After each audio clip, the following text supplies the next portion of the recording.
வணக்கம் அன்பு யூசுப், நான் உங்கள் சுரேந்தர். இன்னைக்கு இந்தியாவின் மிக உயர்ந்த பாதுகாப்பு பிரிவுகளில் ஒன்றான ஜெட் பிளஸ் பாதுகாப்பு மற்றும் பிற பாதுகாப்பு பிரிவுகளை பற்றி தான் விரிவாக பார்க்க போகிறோம். வாங்க வீடியோக்குள்ள போகலாம். இந்தியாவில் இருக்கக்கூடிய முக்கியமான பிரமுகர்களுக்கு பாதுகாப்பு அச்சுறுத்தல் ஏற்படும் போது அவங்களுக்கு உண்டான பாதுகாப்பை மத்திய அரசு வழங்குது. அவங்களுக்கு எந்த அளவுக்கு அச்சுறுத்தல் இருக்கோ அதுக்கு தகுந்த மாதிரி பாதுகாப்பு பிரிவுகளை மத்திய அரசு வழங்குதுன்னு சொல்லலாம். இதில் மிக உயர்ந்த பாதுகாப்பு பிரிவுன்னு சொல்லலாம் இந்த ஜெட் பிளஸ் பாதுகாப்புங்கிறது. இந்த ஜெட் பிளஸ் பாதுகாப்பு அப்படிங்கிறது யாருக்கெல்லாம் மிக அதிக அச்சுறுத்தல் இருக்கோ அவங்களுக்கு வழங்கக்கூடிய மிக உயர்ந்த பாதுகாப்பு பிரிவு. இந்த பாதுகாப்பு பிரிவில் மட்டும் சுமார் 55 பேர் பணியாட்கள் இருப்பாங்க. இதில் 10க்கும் மேற்பட்ட தேசிய பாதுகாப்பு படை கமாண்டர்கள், அதாவது NSGன்னு சொல்லுவாங்க, அவங்களும் நம்ம காவல்துறை சேர்ந்த மிக உயரிய பாதுகாப்பு அதிகாரிகளும் அடங்குவார். இந்த கமாண்டோக்களுக்கு ஆயுதம் இல்லாமல் கூட சண்டை விடக்கூடிய பயிற்சிங்கிறது கொடுக்கப்பட்டிருக்கும். அதாவது ஒரு இடத்துல ஆயுதமே இல்லைன்னா கூட ஒரு பாதுகாப்பு அச்சுறுத்தல் ஏற்படுதுன்னா அதை சமாளிக்கக்கூடிய பயிற்சிங்கிறது கொடுக்கப்பட்டிருக்கும். அது மட்டும் இல்லாமல் இந்த தற்காப்பு கலைகளில் மிக தேர்ச்சி பெற்றவங்க மட்டும்தான் இந்த கமாண்டோ ஃபோர்ஸில் யூஸ் பண்ணுவாங்க. இந்த ஜெட் பிளஸ் பாதுகாப்பு வழங்குபவர்களுக்கு புல்லட் ப்ரூஃப் வெஹிக்கிள்னு சொல்லக்கூடிய குண்டு துளைக்காத வாகனங்கள்ங்கிறது வழங்கப்படுது. அது மட்டும் இல்லாமல் பைலட் வெஹிக்கிளும் வழங்குவாங்க. அதாவது முன்னாடி பின்னாடியும் வண்டி வரும் பாதுகாப்புக்கு. இது இல்லாமல் அதிநவீன தகவல் தொடர்பு சாதனங்களும் வழங்கப்படும். இந்த ஜெட் பிளஸ் பாதுகாப்புங்கிறது 24 மணி நேரம் பாதுகாக்கக்கூடிய ஒரு அமைப்பு. வீடாக இருந்தாலும் சரி, பணிபுரிய இடமா இருந்தாலும் சரி, கட்சி ஆஃபீஸ் இல்லை ஷூட்டிங் ஸ்பாட்டு எங்கே போனாலும் அங்கேயும் பாதுகாப்பு கொடுப்பாங்க.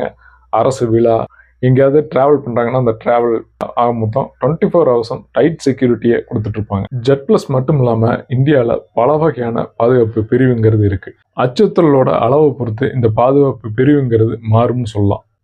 SBG, Z plus, Z, Y plus, Y மற்றும் எக்ஸ் அப்படின்னு இதை பிரிச்சுக்கிறாங்க. இதில் SPGன்னு சொல்லக்கூடிய ஸ்பெஷல் ப்ரொடெக்ஷன் குரூப்புங்கிறது பிரதமருக்கு வழங்கக்கூடிய மிக உயரிய பாதுகாப்பு அமைப்பு. இதனோட விவரங்கள் எல்லாமே மிக ரகசியமானதுன்னு சொல்லலாம்.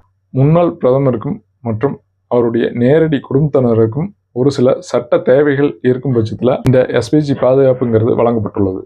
இந்த SPGங்கிறது தான் மிக உயரிய பாதுகாப்பு பிரிவு. இதுக்கு அடுத்தது தான் இந்த ஜெட் பிளஸ். ஜெட் பிளஸை பற்றி நம்ம முன்னாடியே பார்த்துட்டோம். அடுத்தது ஜெட்டுங்கிற பாதுகாப்பு பிரிவு பற்றி பார்ப்போம். இது இரண்டாவது பெரிய பாதுகாப்பு பிரிவுன்னு சொல்லலாம். ஜெட்டில் சுமார் 22 பணியாளர்கள் இருப்பாங்க. இதில் 4லிருந்து 6 வரைக்கும் தேசிய பாதுகாப்பு படை கமாண்டர்கள் இருப்பாங்க.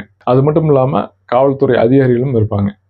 இதில் டெல்லி காவல்துறை, ITBPன்னு சொல்லக்கூடிய இந்தோ திபெத் எல்லை காவல்துறை மற்றும் மத்திய ரிசர்வ் போலீஸ் படை, அதாவது CRPF, இவங்க மூலமாக பாதுகாப்புங்கிறது வழங்குவாங்க. இதில் ஒரு எஸ்கார்ட் காருங்கிறது வழங்கப்படும்.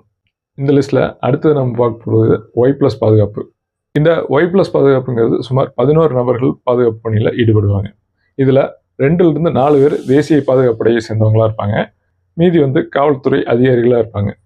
2 தனிப்பட்ட பாதுகாப்பு அதிகாரிகள் இருப்பாங்க, அதாவது PSOஸ்ன்னு சொல்லுவாங்க. இதில் 2 பேர் இருப்பாங்க. அடுத்தது ஒய்ங்கிற கேட்டகரி.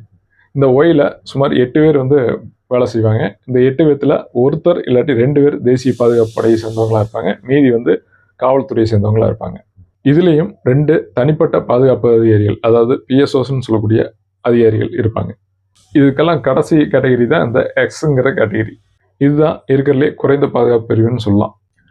இதில் மொத்தமாகவே 2 பேர் தான் பாதுகாப்பு பணியாளர்களாக இருப்பாங்க. இந்த 2 பேருமே NSCன்னு சொல்லக்கூடிய தேசிய பாதுகாப்பு படை சார்ந்த கமாண்டர்கள் இருக்க மாட்டாங்க. காவல்துறை சார்ந்த அதிகாரிகள் இருப்பாங்க. அவங்களுக்கு ஆயுதம்ங்கிறது வழங்கப்பட்டிருக்கும். இது இல்லாமல் அந்த PSOன்னு சொல்லக்கூடிய தனிப்பட்ட பாதுகாப்பு அதிகாரிங்கிறது ஒருத்தர் நியமிக்கப்பட்டிருப்பார். இந்த பாதுகாப்பு அப்படிங்கிறது பொதுவாக ரொம்ப முக்கியமான பிரமுகர், நடிகர்கள், அரசியல் கட்சி தலைவர்கள் இவங்களுக்கெல்லாம் வழங்கக்கூடியது. இந்த பாதுகாப்பை எப்படி வழங்கலாம், என்ன கேட்டகரியில் கொடுக்கலாம் அப்படிங்கிறதெல்லாம் உளவுத்துறையிலிருந்து வரக்கூடிய ரிப்போர்ட்டின் அடிப்படையில் எடுக்கக்கூடிய முடிவாக இருக்குது. எந்த அளவுக்கு அச்சுறுத்தல் இருக்கோ அதுக்கு தகுந்த மாதிரி உளவுத்துறை மூலமாக ஒரு ரிப்போர்ட் கொடுப்பாங்க. அதன் அடிப்படையில் தான் இந்த பாதுகாப்பு பிரிவுங்கிறது முடிவு செய்யப்படுது. இந்தியாவினுடைய பாதுகாப்பு பிரிவுகள் அப்படிங்கிறது தனிநபருடைய அச்சுறுத்தல்களோட தீவிரத்தை பொறுத்து மாறுபடுதுன்னு சொல்லலாம். இந்த தகவல் உங்களுக்கு பிடிச்சிருந்ததுன்னா லைக் பண்ணிடுங்க, உங்கள் ஃப்ரெண்ட்ஸுக்கும் ஷேர் பண்ணுங்கள்.